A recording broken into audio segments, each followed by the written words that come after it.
పేతురు రాసిన మొదటి పత్రిక 1వ అధ్యాయము 6వ వచనం. ఇందువలన మిక్కిలి మీరు ఆనందించుచున్నారు గాని అవసరమును బట్టి నానా విధములైన శోధనల చేత ప్రస్తుతమున కొంచెము కాలము మీకు దుఃఖము కలుగుచున్నది. చదవబడిన వాక్య భాగంలో రాత్రి వేళ మీకు ఏం చెప్పారంటే శ్రమ గురించి మాట్లాడాను. ఇప్పుడు దేని గురించి మాట్లాడుతున్నాను? శోధన. శోధన చేత ప్రస్తుతము కొంచెము కాలం మీకేం కలుగుతుంది? దుఃఖము కలుగుచున్నది.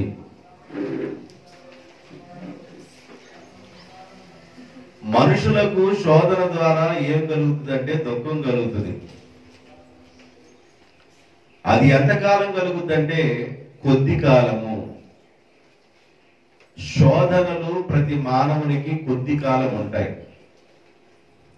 అన్ని కాలాల్లో శోధనలు ఉంటే మనిషి బ్రతకలేదు. కొద్ది కాలము శోధనలు ఉంటాయి. ఆ కొద్ది కాలం ఉండే శోధనలకి ప్రస్తుతం మీకేం కలుగుతుందంటే దుఃఖము కలుగుతుంది. కింద 7వ వచనంలో ఒక మాట అంటాడు, నశించిపోవచ్చున్న సువర్ణము అగ్ని పరీక్ష వలన శుద్ధి చేయబడుచున్నది కదా, దానికంటే అమూల్యమైన మీ విశ్వాసము ఈ శోధనల చేత పరీక్షకు నిలిచినదై యేసుక్రీస్తు ప్రత్యక్షమైనప్పుడు మీకు మెప్పును మహిమయు ఘనతయు కలుగును. ఈ శోధన చేత పరీక్షించబడిన వారుగా మీరుంటారు. శోధనలు కొద్ది కాలం ఉంటాయి. మానవుని యొక్క జీవితంలో, విశ్వాస జీవితంలో ఎదుగుతున్న బిడ్డల జీవితాల్లో విశ్వాసానికి కలిగే పరీక్ష శోధన. విశ్వాసానికి కలిగే పరీక్ష ఇది. విశ్వాసం అనే దాన్ని మనం చదివితే రాసే పరీక్ష ఏంటంటే శోధన. అర్థమవుతుందా? విశ్వాసం అనేది మనం చదివితే అంటే 10వ తరగతి అనేది విశ్వాసము. దాన్ని చదివితే దాన్ని రాసే పరీక్షలు ఏంటంటే శోధన. ఈ శోధన కొద్ది కాలం మీకు కలుగుతుంది. దానివల్ల ప్రస్తుతం మీకు దుఃఖం కలుగుతుంది. ఈ శోధనలో మీరు నిలిచి ఉన్నారు కనుక యేసుక్రీస్తు ప్రత్యక్షమైనప్పుడు మీకు మెప్పును మహిమయు ఘనతయు కలుగుటకు కారణమగుచున్నవి. ఒక వ్యక్తి జీవితంలో మెప్పు, మహిమ, ఘనత ఇవన్నీ ఒక వ్యక్తి జీవితంలో కలగాలి అని అంటే ఆ వ్యక్తి శోధనకు నిలబడిన వ్యక్తి అయి ఉండాలి. పరీక్షల్లో గెలిచిన వ్యక్తి అయి ఉండాలి. యేసుక్రీస్తు ప్రత్యక్షమైనప్పుడు ఆ వ్యక్తి జీవితంలో కలిగేది ఏంటంటే మెప్పు కలుగుతుంది. ఏం కలుగుతుందంట? మెప్పు అంటే ఏంది? మెప్పు అంటే ఏంది?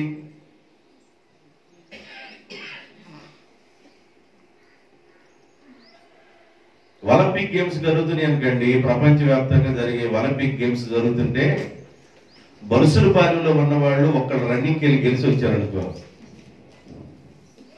మన ఊరేగింపు చెరువుపల్లి నుంచి పెడతాం. ప్రపంచవ్యాప్తంగా చూపిస్తామంటారు. పలానా కుగ్రామము గుంటూరు జిల్లాలో చెరుకుపల్లి మండలంలో బలుసులపాలెం అనే ఒక కుగ్రామంలో ఒలింపిక్ పోటీలకు వెళ్ళి ఈ ప్రపంచవ్యాప్తంగా జరుగుతున్న ఈ ఒలింపిక్ పోటీల్లోనూ బలుసులపాలెంలో ఉన్న ఒక పాప రన్నింగ్ తీసింది.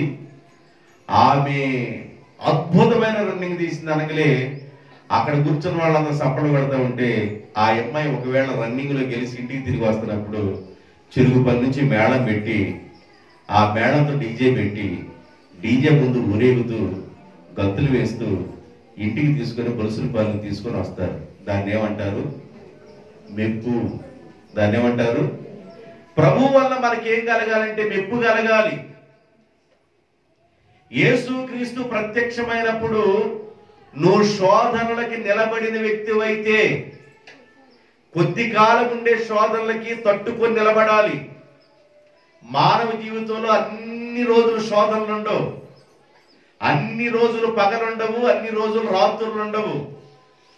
కాబట్టి కొద్ది కాలం ఉండే శోధనలో నువ్వు మిగుల దుఃఖపడుతూ ఉన్నావు, వేదన చెందుతూ ఉన్నావు, చాలా బాధను అనుభవిస్తూ ఉన్నావు. కొద్ది కాలం అయిపోయిన తర్వాత యేసుక్రీస్తు ప్రత్యక్షమైనప్పుడు ఈ శోధనకు గాని నీవు నిలిచి ఉన్నట్లయితే మొదట నీకు కలిగేది మెప్పు, రెండు ఘనత, ప్రభావము, మహిమ, ఇవన్నీ నీకు కలుగుతూ ఉన్నాయి. కొద్ది కాలము జరిగే శోధనలో మనం ప్రభు వైపు చూడాలి. దేవునికి స్తోత్రం, హల్లెలూయా. మత్తయి సువార్తలో జ్ఞాపకం చేస్తాడు యేసు ప్రభు కొండ మీద ప్రసంగం చేస్తూ 5వ అధ్యాయంలో 11, 12 వచనాలు. మత్తయి సువార్త 5వ అధ్యాయము 11, 12 వచనాల్లో యేసు ప్రభు కొండ మీద ప్రసంగం అది. నా నిమిత్తము జనులు మిమ్మల్ని నిందించి హింసించి మీ మీద అబద్ధముగా చెడ్డ మాటలెల్లా పలుకున్నప్పుడు మీరు ధన్యులు, సంతోషించి ఆనందించండి, పరలోకమందు మీ ఫలము అధికమగును. ఒకవేళ నా నిమిత్తం మీరు శోధించబడినా, నిందించబడినా, హింసించబడినా, దూషించబడినా, అవమానపరచబడినా మీరు సంతోషించండి, ఆనందించండి, మీ ఫలము అధికమగుచున్నది, పరలోకమందు మీ ఫలము అధికమగుచున్నది. దేవుని నామము నిమిత్తము నీకెదురయ్యే ప్రతి శ్రమ, దేవుని నామము నిమిత్తము నీకెదురయ్యే ప్రతి ఇరుకు, ఇబ్బంది, నిందలు, అవమానాలు, ఇవన్నీ మెప్పుకి, మహిమకు కారణమవుతున్నాయి. అదే అంటాడు, పరలోకమందు మీ ఫలము అధికమగుచున్నది, అధికమగుచున్నది. నిందించబడిన, శోధించబడిన, హింసించబడిన, శ్రమపరచబడిన వీటన్నిటిలో కానీ నువ్వు నిలబడినట్లయితే పరలోకంలో నీకు ప్రతిఫలం కలుగుతుంది. ఇక్కడ మెప్పును, మహిమయు, ఘనతయు యేసుక్రీస్తు ప్రత్యక్షమైనప్పుడు నీకు కలుగుతుంది.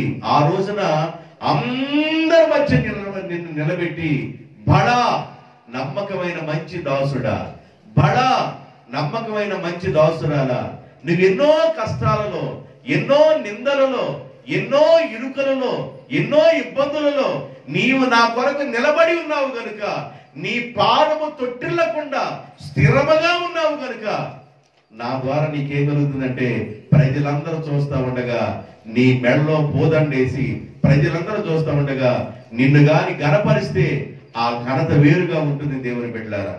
కాబట్టి ఏదైనా నిందొచ్చినా, ఏదైనా అవమానం కలిగినా మనమేమీ ఫీల్ అవ్వాల్సిన అవసరం లేదు, భయం చెందవలసిన అవసరం లేదు.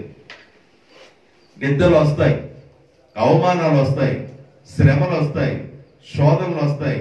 వాటితో పాటు ఫలం వస్తుంది, మెప్పు వస్తుంది, ఘనత వస్తుంది, మహిమ కూడా కలుగుతూ ఉంది. దేవునికి స్తోత్రం. అయితే ఈ శ్రమలను మనం ఏం చేయాలంటే సహించాలంట. ఏం చేయాలి? సహించాలి, సహించాలి.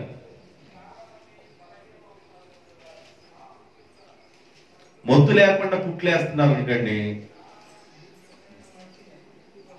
మొత్తు లేకుండా కుట్లేస్తున్నారు అనుకోండి, ఎట్లా ఉండిద్ది? మొత్తు లేకుండా కుట్లేస్తే ఎట్లా ఉండిద్ది?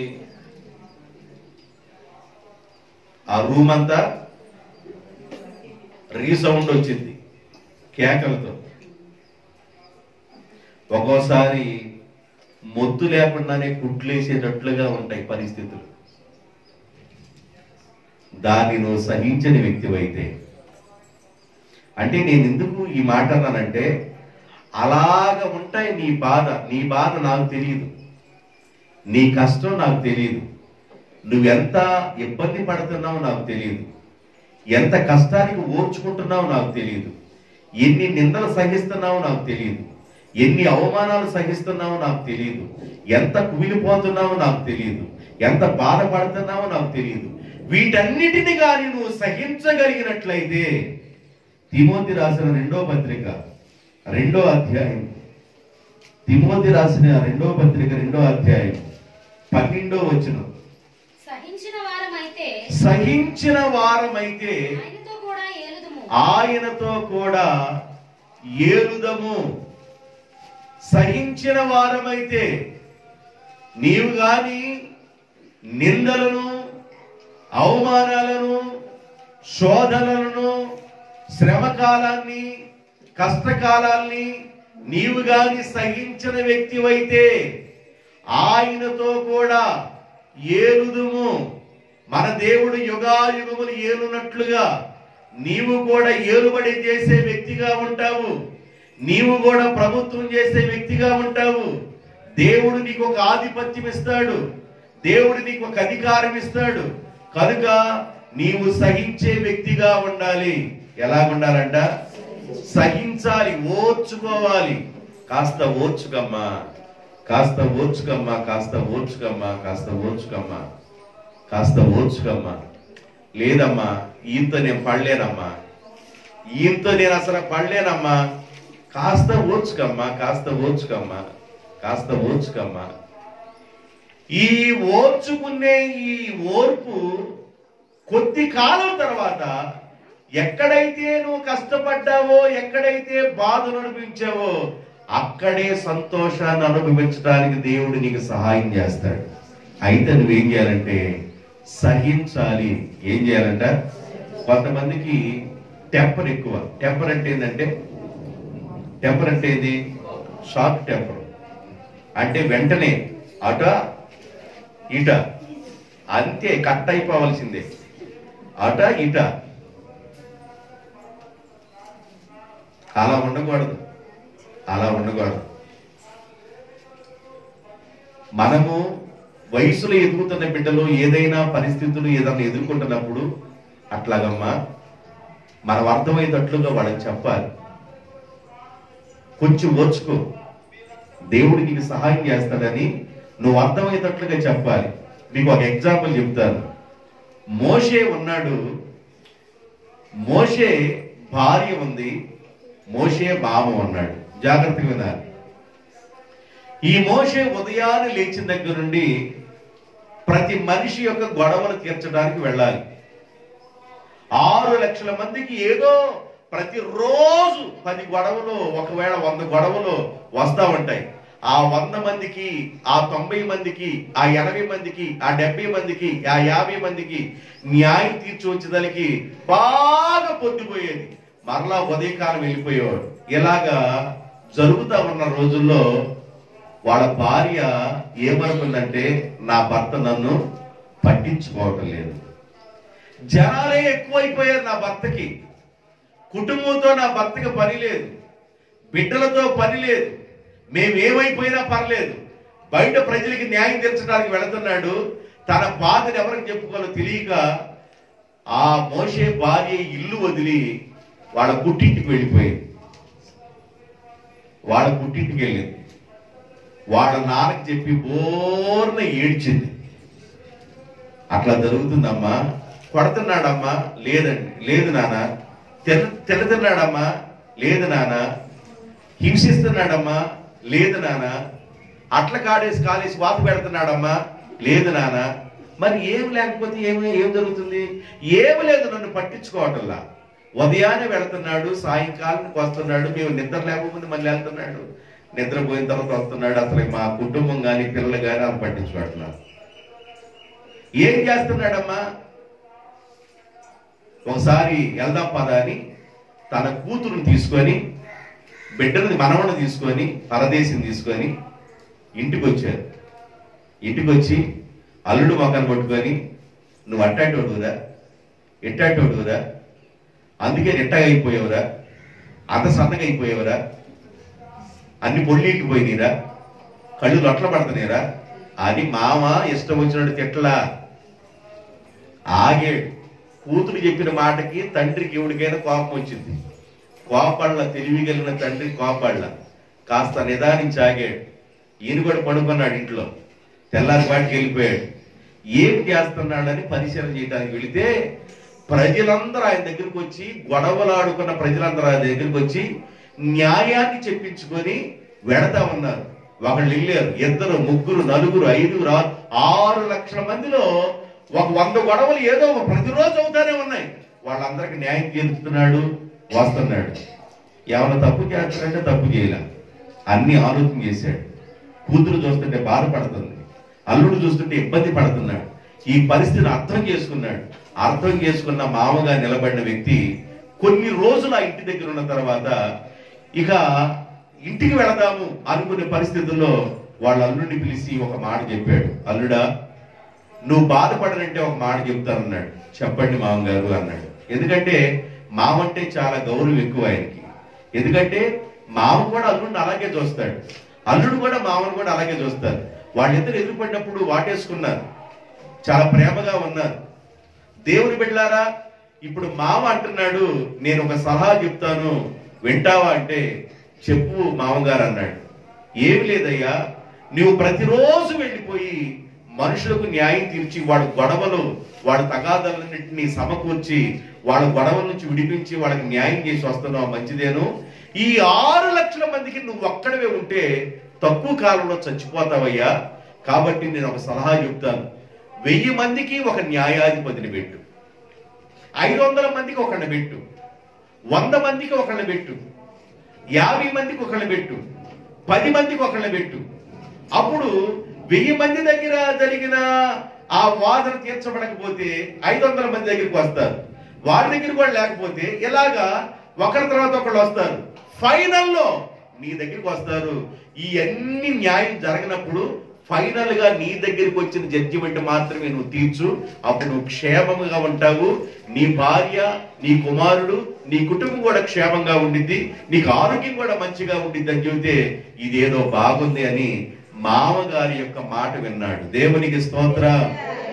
భార్య సహించలేకపోయింది, భార్య ఓర్చుకోలేకపోయింది, భార్య పుట్టింటికి వెళ్ళిపోయింది. మామగారు అపార్థం చేసుకోలేదు. నా కుమార్తె వచ్చి అల్లుడి మీద ఏదో చెబుతుందని, ఏదో అపండం వేస్తుందని, ఏదో బాధపడుతుందని అల్లుడి మీద కక్ష పెట్టుకోకుండా, కోపం పెట్టుకోకుండా వచ్చి ఉన్న ఆ ప్రాబ్లం ఏందో వాటన్నిటిని సరిచేసి వెళ్ళగలిగిన వ్యక్తి మామగా ఉన్న ఇద్దరు. దేవునికి స్తోత్రం. హల్లెలూయా. దేవుని బిడ్డలారా, సహించాలి, కాస్త ఓర్చుకోవాలి. అప్పుడప్పుడు మీరు అంటా ఉంటారు, కోడిగుడ్డు ఓర్చుకుంటే సట్టిడైద్దంట. సట్టి కూడా నిండొచ్చు. 3 కేజీలు అయిందనుకోండి పుంజు, చట్టి లేదు, ఇక డబరా పెడతమే. కోడిగుడ్డు అట్టేసుకుంటే అయిపోద్ది ఆ రోజున. అది కాని ఓర్చుకుంటే, అది పిల్లైతే, అది పెద్ద అయితే డబరా అవుతుంది. అలాగా మనం సహించాలి. శ్రమలో మనం ఏం చేయాలి? సహించాలి. ఎవరైనా గబాలను ఒక మాట అన్నారనుకోండి, సహించు. ఏమేమే నన్ను కొట్టుకుని ఆ మాట అంటావంటే నువ్వు,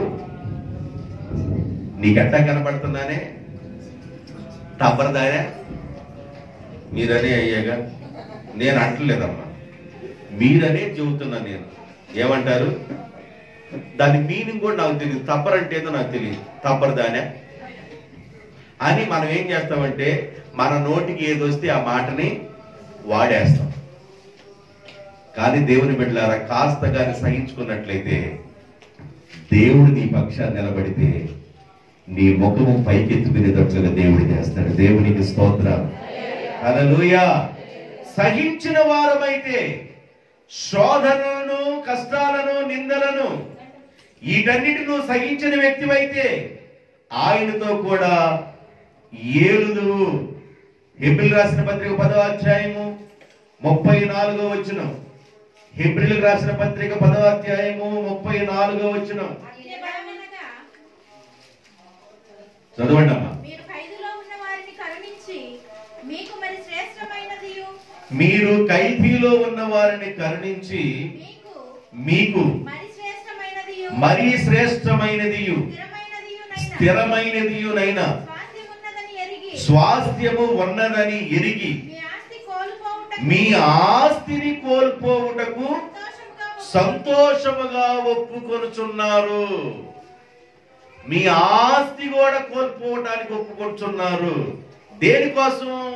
మాకు శ్రేష్టమైనది స్థిరమైన రాజ్యం ఒకటి ఉందని, ఇక్కడ ఉన్నది అశాశ్వతమని తెలుసుకున్న వారై ఆ రోజున అపోస్తుల పాదాల దగ్గరికి తీసుకొచ్చి వారి ఆస్తిని పెట్టారంటండి. కోల్పోవటానికి ఒప్పుకున్నారంట. కోల్పోవుట అంటే ఏంది? అననీయ సఫీరా ఉన్నారు. ఆ రోజుల్లో అందరూ ఆస్తి అమ్మి అపోస్తుల పాదాల దగ్గర పెట్టి, ఉన్నవాడైనా లేనివాడైనా అందరూ సమిష్టి అయిన ఆహారం తినాలి. ఉన్నవాడు వంకాయ కూర తింటే లేనివాడు కూడా వంకాయ కూర తినాలి. ఉన్నవాడు ఫలావు తింటే లేనివాడు కూడా ఫలావు తినాలి. ఉన్నవాడు టమాటా పచ్చడి తింటే లేనివాడు కూడా టమాటా పచ్చడి తినాలి. అందరూ సమిష్టి అయిన ఆహారం తినాలి. ఆ రోజున అపోస్తుల పాదాల దగ్గర ఎవరికి కలిగిన సామర్థ్యం వలన వాళ్ళన్నిటిని అమ్మి తీసుకొచ్చి అపోస్తుల పాదాల దగ్గర పెట్టి, వాళ్ళందరూ అపోస్తుల బోధలోను సహవాసంలోను రొట్టి విరుచులోను ప్రార్థన చేయటంలోను ఎడతెగకుండి వాళ్ళ అపోస్తుల సహవాసంలో ముందుకు సాగుతా ఉన్నారు. ఆస్తిని కోల్పోవటకు వాళ్ళు సంతోషముగా ఒప్పుకున్నారంట. ఆస్తిని కోల్పోవటకు సంతోషంగా ఒప్పుకున్నారంటే దాని అర్థమైంది? ఎక్కడ ఏదైనా నేను సంపాదించింది ఇక్కడ ఏదైనా ఉన్నా నేను వదిలిపెట్టి వెళ్ళవలసిందే. మనము సంపాదించేది ఏదైనా ఇక్కడ ఉన్నా దాన్ని అందరూ మనం వదిలిపెట్టి వెళ్ళవలసిందే. కాబట్టి దేవుని ద్వారా స్థిరమైనది మనకు దొరకాలంటే, దేవుని ద్వారా మేలైనది, దేవుని ద్వారా మెప్పు కలిగేది అది మనకు దొరకాలంటే మనం ఆస్తిని కోల్పోవడానికి సంతోషంగా ఒప్పుకునే వారంగా ఉండాలి. అంటే దాని అర్థం ఏంటంటే కోల్పోవుట, నిందించబడుట, అవమానపరచబడుట, దూషించబడుట, శోధించబడుట, శ్రమపడుట, కోల్పోవుట ఇవన్నీ ఒక కోణానికే సంబంధించిన పదాలు. నువ్వు నిందించబడు, హింసించబడు, కోల్పో, శోధించబడు, మరి శ్రమపరచబడు, ఏదైనా కూడా వాటన్నిటిలో నువ్వు ప్రభు కోసం గాని నిలబడినట్లయితే నీకు ఫలము కలుగుతుంది, మెప్పు కలుగుతుంది, మహిమ కలుగుతుంది.